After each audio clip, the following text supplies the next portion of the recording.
The next speaker is Melanie Stutsel, who's the Director of Health and Safety and Communities from the Mineral Council of Australia. The Minerals Council of Australia has been at the vanguard of the engagement between the mining industry and Indigenous people in Australia for at least the last decade, led very much by Mitch Hook, who was here last night and spoke to us but has had to get back for his daughter's birthday, I think, today, and Melanie, who are both well known to many of you. And so let's make her welcome and listen carefully.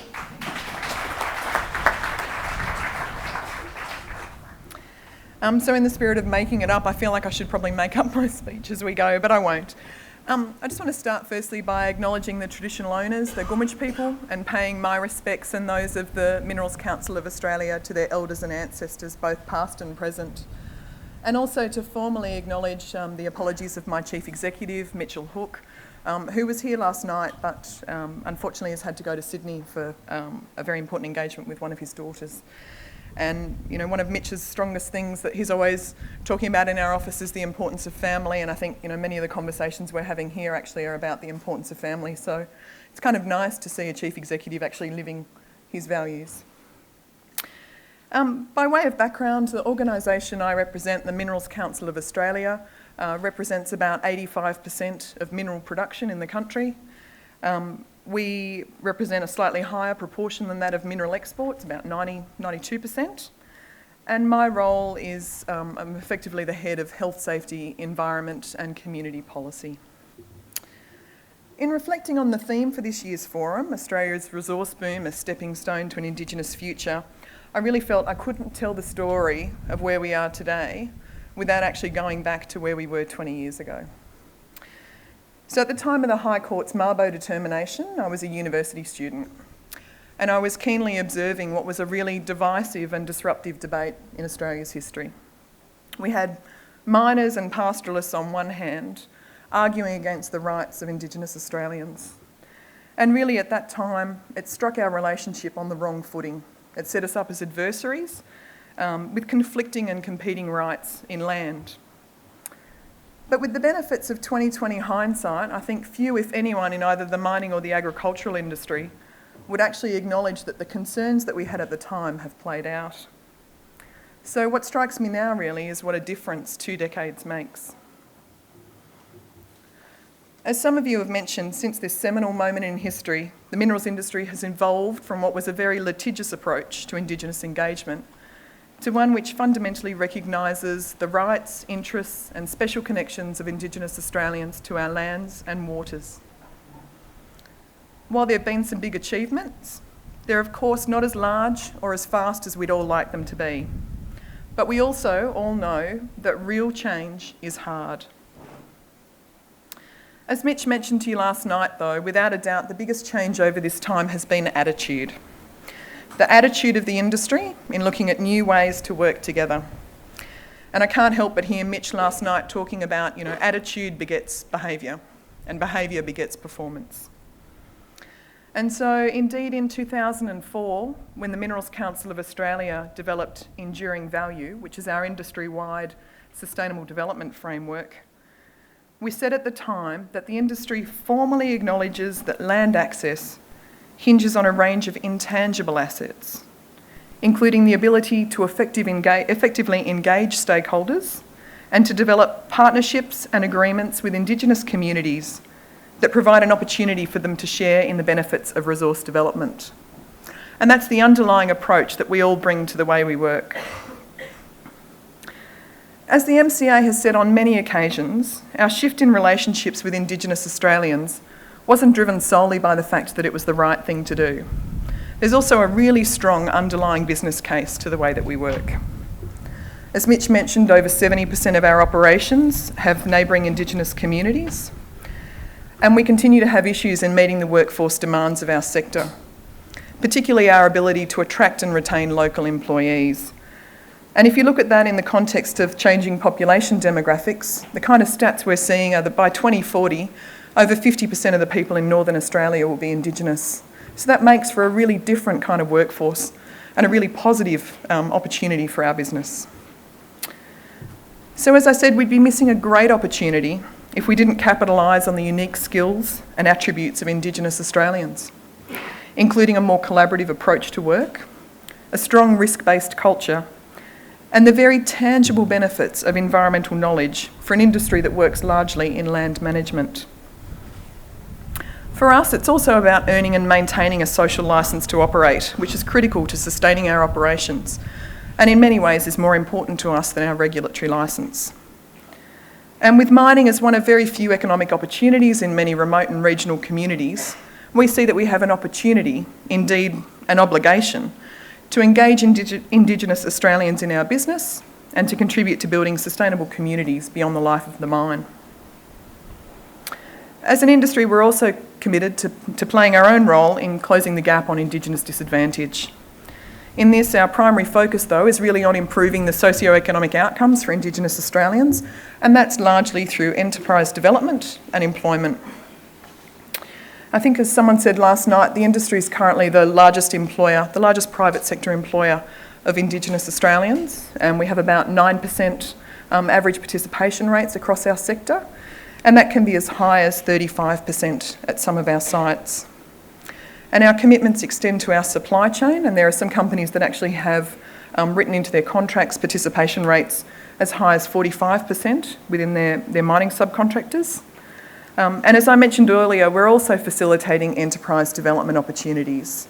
And a great example of that is that there are now over 200 Aboriginal businesses in the supply chain of the Pilbara alone, and some $260 million was spent in 2010 on Indigenous business development. We recognise, though, that as an industry we can't continue to achieve these kinds of outcomes without also engaging in measures to address the impediments to Aboriginal participation in the mainstream economy and in mainstream education. Many of you, like the MCA, would have been engaged in the discussions with government around the development of the Indigenous Economic Development Strategy. And as Mitch mentioned last night, the first draft of this brought from our organisation a pretty strong and fairly negative response. We were critical of the original IEDS because, despite aspiring to helping Indigenous people transition to economic development, it was still largely focused on welfare. In essence, what we highlighted was the ineffectiveness of an approach that failed to realise the critical opportunity and role of the private sector. So in that vein, what we did was we actually developed a parallel strategy, the Minerals Industry Indigenous Economic Development Strategy, which we released in conjunction with the government's document in 2011. And our strategy has 4 core areas, specifically strengthening foundations, education, skills development and jobs, and business and entrepreneurship. Strengthening foundations is about making sure we've got the right policy, the right governance frameworks, and the right capacity in Indigenous organisations and communities to support economic development. It really centres on supporting the capacity and resourcing of Indigenous organisations, including rep bodies and PBCs, and measures to improve the efficiency and operability of the Native Title Act and the Aboriginal Land Rights Act without diminishing Indigenous rights. Our work in education is fundamentally about ensuring that training is linked to a real job, that kids are both supported to attend school and that they see value in education and what it can mean to their future. And for those of you interested in the policy details, our specific programs are focused on school-to-work pathways to demonstrate the benefits of education and work, programs to build school attendance and achievement, contributing to the provision of community infrastructure in schools and particularly in rural and remote communities, and some strong advocacy. And we really recognise that as an industry association and an industry with the kind of economic contribution that we make, that one of the greatest things that we can bring to Indigenous Australians is our voice as an advocate. And so we're strongly advocating the important resourcing of Indigenous education and the alignment of culturally appropriate learning pathways with employment opportunities that are either in or near Indigenous communities. The third area, skills development and jobs, is about getting our house in order to make sure that as an industry we're well placed to both attract and retain Indigenous employees and to support their development through careers, not just jobs. On the detail again, it really focuses on innovative work readiness programs, mentoring, common competencies between industries to support labour mobility, and a great example of that is some work we've done with the agricultural sector, where we've developed a common Certificate 2 program that combines both the competencies required to drive mining equipment as well as agricultural equipment, and that competency is actually geographically tied. So provided you work in either of those industries in that community, you're recognised as being fully qualified. If, however, you decide to leave that community, you need to top up your qualification. So it's effectively a deterrent to people doing that qualification and then leaving to go and work remotely, potentially in the mining industry. It requires them to go back and retrain.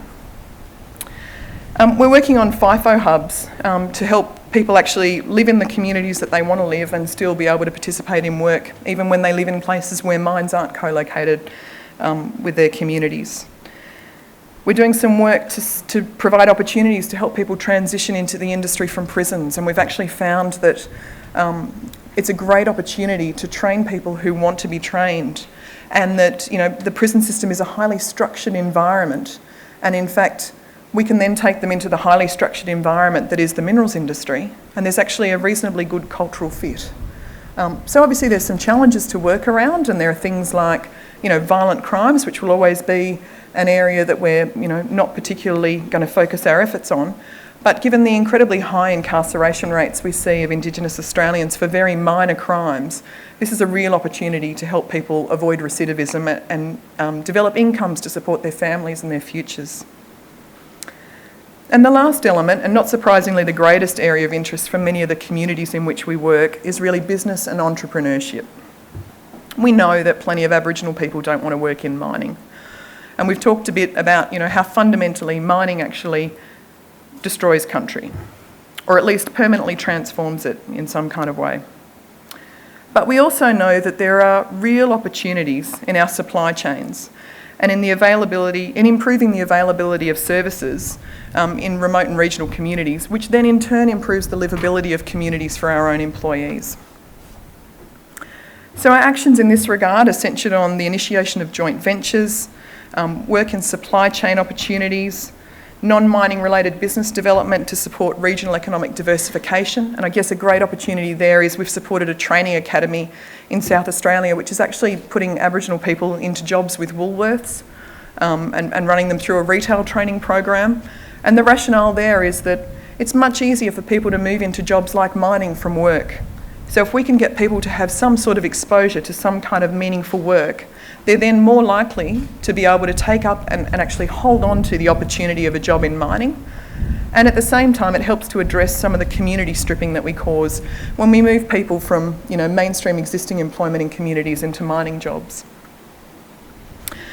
I also just wanted to take this opportunity to focus on two key initiatives that were both mentioned either earlier today or last night briefly. The first of those is the Memorandum of Understanding between the Minerals Council and the Federal Government on Indigenous employment and enterprise development. And I acknowledge that a number of our partners from government are here today.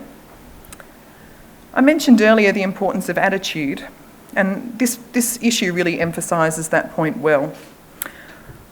So when it was originally signed in 2005, the MOU floundered, and that was really due to a lack of commitment, a lack of resourcing and a lack of on-ground support, both from industry and from government.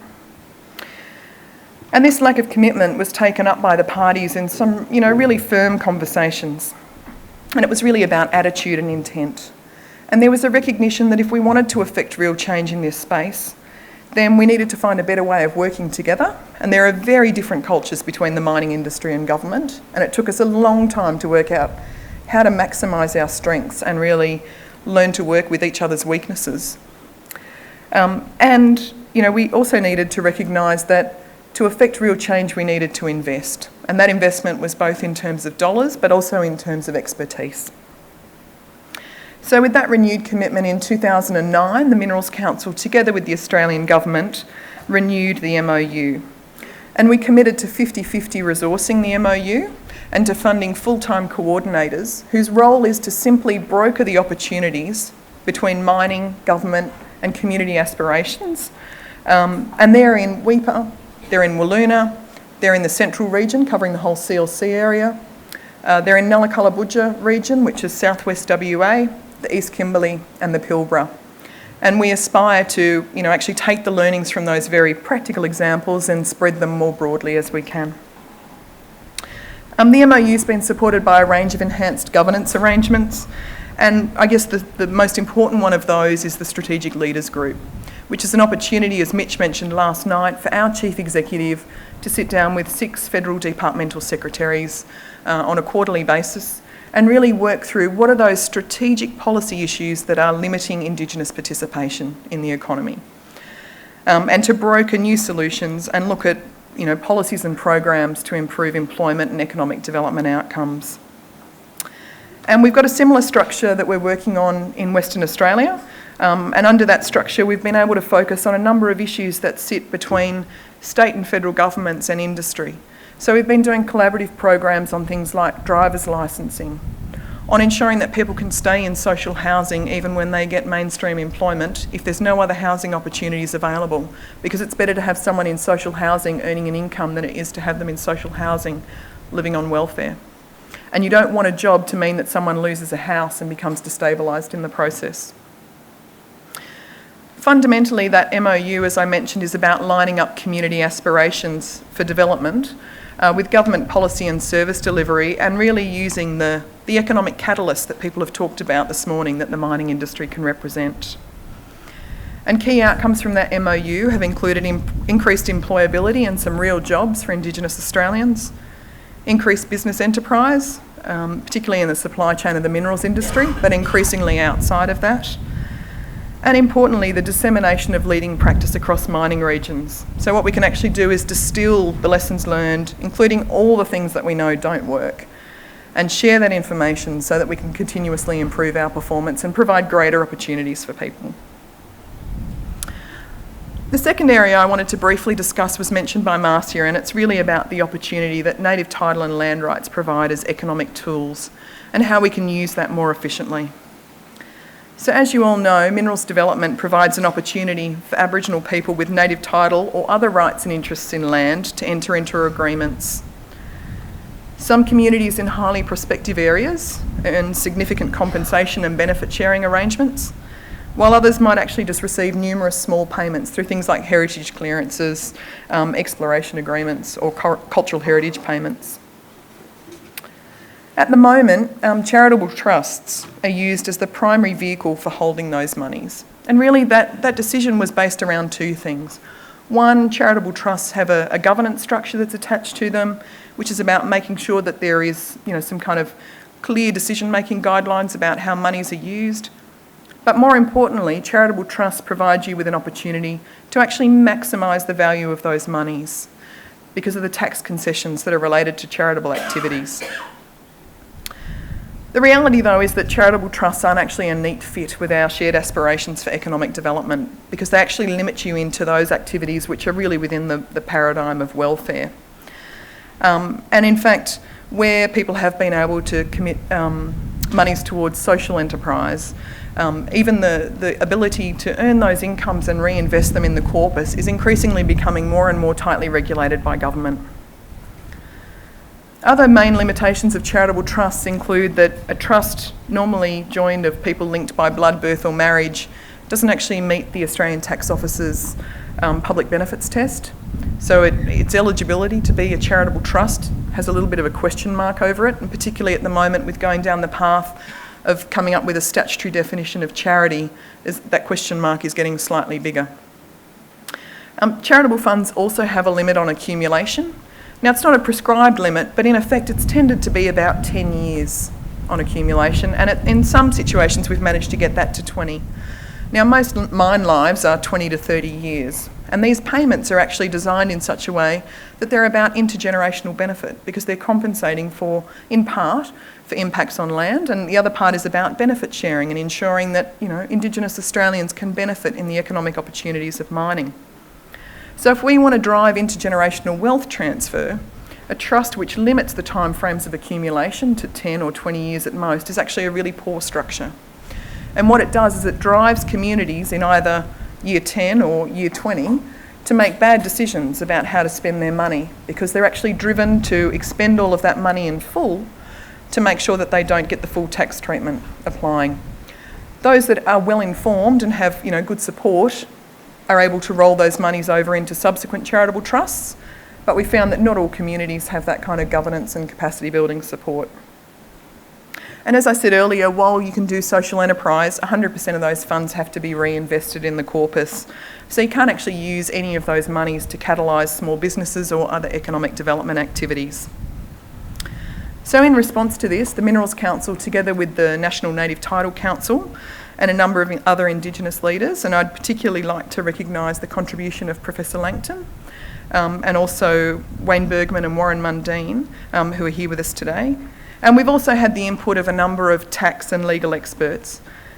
And what we've done is we've developed a new tax entity for the management of payments and benefits that are negotiated by communities, including those, but not limited to, monies negotiated under native title related agreements.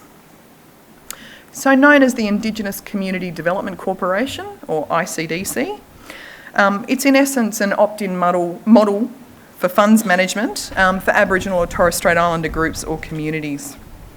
What it does is it's suitable for the management of monies under large agreements or numerous small agreements. It has at its core the role of traditional owners in decision making about investment priorities, and that's really centred on a number of key areas. So at the heart of it is a commitment to Indigenous economic development, to things like culture, land management, social enterprise, housing, and also capacity building for effective governance. As I mentioned earlier, it's quite important to remove the distortionary effects of the tax system. So what the ICDC does is it provides equitable tax treatment, whether you're doing community development or whether you're doing social enterprise. And it enables a much broader range of activities than is currently permissible under charitable trusts. And importantly, it allows in perpetuity accumulation. Indeed, if the funds are over a certain amount, it actually mandates an accumulation plan be developed in conjunction with independent financial advice, because it's about securing opportunities for future generations. We think that the ICDC provides a whole range of opportunities, and I guess the best ones of those are really that it's a fundamental change in shifting the language of the management of trust monies from concepts of welfare or charity to concepts of economic development. It provides a structure that encourages intergenerational and sustainable developments through that establishment of a future fund or a long-term accumulation fund, and it actually supports things like superannuation that other mainstream Australians benefit from and are able to transfer onto their kids. Non-Indigenous Australians almost entirely have superannuation funds. They are, in addition to housing, the two main vehicles that are used to ensure that your kids have prosperity upon which to build. Our aim is to actually create an opportunity for all Australians to share in that opportunity and be able to transfer real wealth to provide their kids real opportunity. And importantly, it provides greater flexibility within the tax system for community-specific approaches to managing funds to drive socio-economic development outcomes, and really maximises the delivery of those dividends without the administrative burden of managing either multiple trust structures or multiple funds management vehicles. We've got the support of 6 cabinet ministers now, but the challenge really is to get the Treasurer across the line and to get formal support for the ICDC to be established in law. And a number of us in the room are working very hard in that space. So back to my opening comments. We've really come a long way, and my impression is we've come a long way together. And indeed, we still have much to do off our platform of continuous improvement. But as an industry, I think we've set a great framework, a framework that's grounded in the recognition of Indigenous rights, interests and special connections to lands and waters, and one which importantly respects knowledge, culture and connection. Together, the industry and Indigenous communities have built mutually beneficial partnerships, the substance of which is supporting real growth and development of people and communities. We recognise that we can work collaboratively to ensure that Indigenous Australians have equal access to their citizenship entitlements, to things like education, healthcare and housing, irrespective of whether they live in remote Australia or in the cities. And we're looking to new opportunities to capture and enhance the enterprise of individuals, the cultural strength of communities and the commercial strength of companies, and to bring that together in a way that drives real development. This is a solid foundation for a mutually beneficial relationship, a relationship that's founded in respect, cooperation and social and economic progress. And surely that's what defines us and the society that we all aspire to. And surely it's a great stepping stone to an Indigenous future. Thank you.